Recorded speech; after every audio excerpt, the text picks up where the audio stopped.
Well, the climate is... People are dying. But this is a statement... Do you know how many people are suffering around the world? Jacob, you have 6 children. Do you not care about their future? Do you not care about them being able to feed themselves? Children, and people are freezing in their homes because they are forced to choose between heating and eating. People are dying. Are you hearing me? Because it's simply not true. The government is... Why don't you stand for election? Why do you think it is right to throw soup over a picture rather than standing election and seeing if you can get people to vote for your view of the world? You're an educated man, Jacob. You know that this is how successful movements of social change happen. They must cause disruption. 環境と私の将来を守るために、あんたの金で貧しい人を養え。こんにちは皆さん。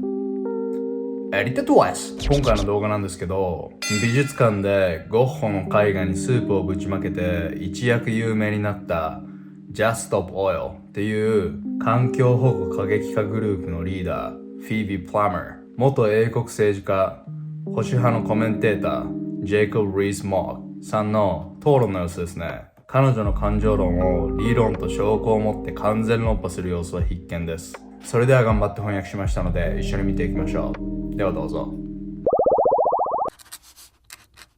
But I'm really delighted to be joined by Just Stop Oil spokesman Phoebe Plummer. Thank you for coming in, because I know you don't agree with me. How do you square the circle that people want to be more prosperous, they want to lead comfortable lives, but you're saying it's absolutely urgent we stop emissions now? How do you make the two work? Hi, Jacob. Thank you so much for having me on. As you say, I'm Phoebe. I'm 21 and I'm a student from London and a supporter of Just Stop Oil. And I wonder why you think it's incompatible to help people with the cost of living crisis and to switch to renewables, which are 9 times cheaper than fossil fuels. Can you name me one of your viewers who is suffering the consequences of the cost of living crisis, who doesn't want their energy bills to be 9 times cheaper right now? Well, unfortunately, that's not what's happening, because the sun doesn't always shine and the wind doesn't always blow, and you need to have fossil fuel backup to make up the gap. About half our energy every day is still coming from natural gas. Where's that going to come from? Well, why aren't we implementing renewable technology? The largest solar farm in the UK was built in 6 weeks. But it's not it takes up to 28 years for any oil to come out of the ground in the North Sea. But it's not going to produce any energy at night. That's the problem with renewables, is that they don't provide the base load that you need. We already have the capacity to provide so much of our energy from renewables without any technology needed for storage solutions. But where is this coming from? Because when the wind doesn't blow, when we had really cold days, we were reliant on importing from the EU, on coal and on gas. How are we going to replace that in the short term? Quite frankly, I'm not a scientist. What I am doing is listening to what all the experts are saying. We're living in this insane world where the experts aren't being listened to. The United Nations has called for no more oil and gas. The International Energy Agency has said we can have no new oil and gas. The IPCC report, the largest global report on the climate crisis, have all said we can have no new oil and gas. How many more experts need to say it? Because we can't do it tomorrow. What are we going to do in terms of transport? That we still need petrol for cars and we need diesel for lorries. How are we going to get goods into supermarkets without this? Quite frankly, I'm not a scientist. What I'm doing is I'm looking at the world and we're living the effects of the climate crisis today. Right now, children are starving. Families are fleeing their homes. But energy... And it's preventable. We have the solutions. Cheap energy is one of the things that has hugely extended life expectancy by the ability to control temperatures, whether this is by air conditioning or by heating, the ability to store food more effectively, the ability to transport food, and indeed use fertilisers to grow more food, has all been essential in increasing life expectancy. Taking all that away would be disastrous for life expectancy. Do you know what's essential in keeping our food supply? Tackling the climate crisis. This year we lost 1/3 of our wheat crops, half of our potato crops, and it's only going to get worse. We're heading to a future where people are going to be fighting over the last loaves of bread at Lidl. But the only way we get our wheat crop is by putting the fertilisers on that come from fossil fuels. How are we going to replace that? That the productivity of organic farming is so much lower than of modern farming methods. We cannot feed the world on organic farming, and you must know that. How do you expect to feed the world when our crops are destroyed by droughts, floods, wildfires, storms? You've always had weather events that have affected crops, but that actually using fossil fuels for fertilizers and moving on to genetic modification of crops has enormously increased the yield. That since Malthus rate, we've increased agricultural productivity by about 2% per annum. And this is what is allowing people to get extended life expectancy because they've got more certainty of food. And this all depends on cheap energy, which has come from fossil fuels. Jacob, you have 6 children. Do you not care about their future? Do you not care about them being able to feed themselves? Because right now, under this government's policies, your 6 children are heading towards a future that is filled with life-threatening extreme weather events, crop failures, famine, war. Suffering on a scale completely unimaginable. I think you've taken the evidence for an evolving climate and then applied it in an extraordinarily extreme way and are forgetting about the enormous advantages. I can't believe you're talking to me about an evolving climate. Well, the climate is... People are...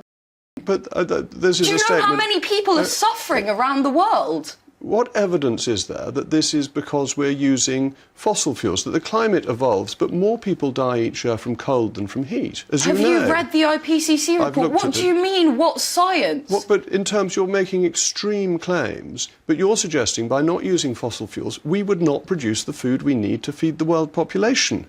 I'm suggesting that if we keep on heading down this path of mass destruction, then no, there won't be any foods in the supermarket. Then we will see vast swathes of the world uninhabitable. We will see mass displacement of people.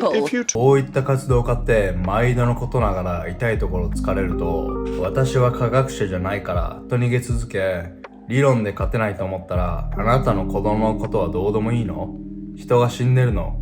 と印象の強い言葉を使って相手の情に訴える。反論できなくなったら声を荒げれば荒げるほどいいと思ってる。まるで赤ちゃんですね。すべてのエネルギーが自然のエネルギーで賄えて、石油に頼らなくていいなら偉い人がとっくにそうしてると思うんですけど、環境のことにしか頭が回らないで、コストやネガティブな面に頭が回らない脳内環境マンだから美術館でペンキ散らしたりしてるんですかね。Took out fossil fuels tomorrow, you would simply not have the productivity of agriculture you need to feed 8 or 9 billion people. And that would be tomorrow.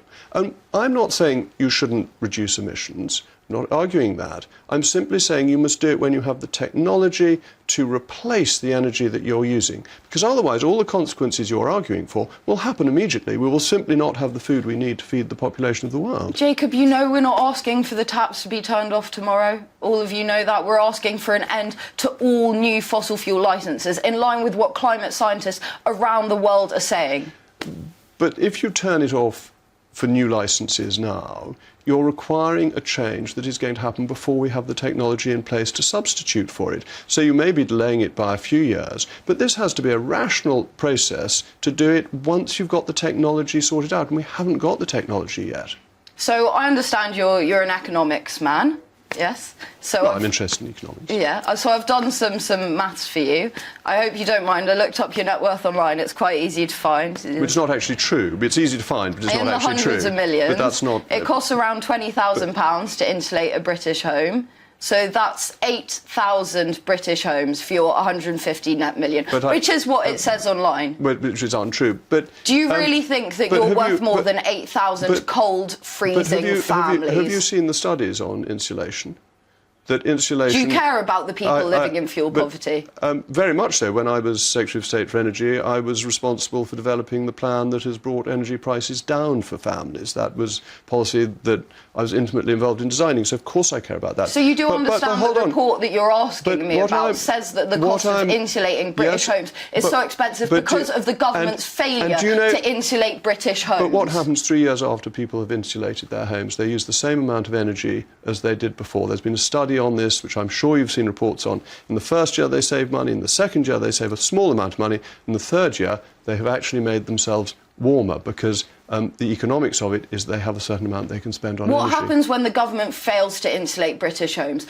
7.5 million British people live in fuel poverty. Parents are starving themselves so that they can feed their children, and people are freezing to death in their homes because they are forced to choose between heating and eating. People are dying. Are you hearing me? Because it's simply not true. The government introduced a cap on energy prices and support for families who couldn't afford energy prices, that those were brought in last year, and they are very significant supports to ensure... What do you mean it's not true? Have you spoken to an ordinary person who is suffering the cost of living crisis right now? I don't believe there's any such thing as ordinary people. I believe everybody is in their individual way quite remarkable. I think ordinary people is the most condescending way of referring to our fellow British citizens. Well, of course you don't relate to the ordinary people. You're a millionaire. The figures, my personal circumstances, have nothing to do with whether we impoverish people by making energy prices higher. And you want to make them higher, and I don't. But what I'd say to you finally is, why don't you stand for election? Why do you think it is right to throw soup over a picture rather than standing election and seeing if you can get people to vote for your view of the world? You're an educated man, Jacob. You know that this is how successful movements of social change happen. They must cause disruption. And Antonio Guterres, he's the Secretary General of the United Nations. He has said that we are on a highway to climate hell. He has said that licensing new fossil fuels is economic and moral madness. The Secretary General of the United Nations is calling for an end to all new fossil fuels. What makes you think that I have time to get into power and make these changes? So you want to be a dictator? You don't want voters to decide. You That's want to tell absolutely not what I said, and you know Why don't you stand for election? Put yourself forward and see if people want your way. Because we don't have time. Because if I want to have a future, if I want to have a future where I can feed myself, where I can love my family, we're not going to feed them. We're not going to feed them without fossil fuels, which are the essential fertilizers. We need to make the change now. I'm going to have to move on, but I hope you'll come back, because I've enjoyed this discussion, and I think it's really good of you to have come on. I'm very grateful. いやー、皆さん動画どうでしたか？石油がないと今現在の食料すらままならないと何度も言われているのに、将来の子供たちの生活がとか、私の愛しい家族の将来がとかってご都合主義にも程があるのでは？この調子だと彼女には愛しい家族はできないような気がします。ジェイコブさんが言っていたように、石油なしではインフラや移動手段がないわけですが、どうやって生活していくつもりなんでしょうね。彼ら活動家の脳内ってどんな感じになってるんですかね。国会議事堂にペンキをぶちまけたり、美術館の絵画にスープをぶちまけたり、こんな危険な活動家たちの思想が日本に入ってこないように僕はヨーロッパから祈っています。では現地の声いくつか紹介していきますね。The scary thing is, she actually believes what she's saying. This is like a calm father having a conversation with his daughter who has come home drunk. She doesn't realize dyeing her hair, her outfit, the makeup on her face, the vehicle she used to get there. Everything she uses in her life either comes from, made with, or somehow involves fossil fuel. She thinks shouting makes her right about her delusions. She said it all. She's a student, she's 21, she knows nothing. She's never held down a job, never had to feed a family, pay a mortgage, never had any real life experiences. And seems only able to argue in slogans. Poor little girl. Sitting there with hair dye, jewelry, mass-produced clothes. It's like she's a billboard for what oil gives us. When she says, I'm not a scientist, she's actually saying that I'm stupid, just repeating what people say to me without thinking about it for even a second. 皆さんの考えもぜひコメント欄で教えてくださいね。このチャンネルでは欧米のマジかよっていうニュースを楽しく取り扱ってます。チャンネル登録していただけるととっても喜びますんでよろしくお願いします。それでは良い一日を。